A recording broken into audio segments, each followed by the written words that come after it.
ওনার জীবনের ঝুঁকি আছে আর এই সুযোগটা আমি কাজে লাগাইতে চাইছি। আমি একাই ছিলাম।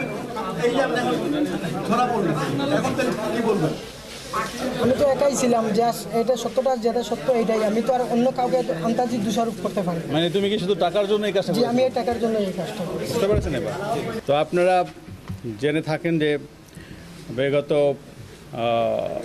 28 তারিখের দিকে আমাদের যে মাননীয় সংসদ সদস্য ব্যারিস্টার সাইদুল হক সুমন সাহেব, ওনাকে একটা মেসেজ দিয়েছিল যে আমাদের ওসি চুনারুঘাটের মাধ্যমে, যে আমি একটা তথ্য দিতে চাচ্ছি, যে তথ্যটা অত্যন্ত গুরুত্বপূর্ণ আমাদের সংসদ সদস্যের জন্য।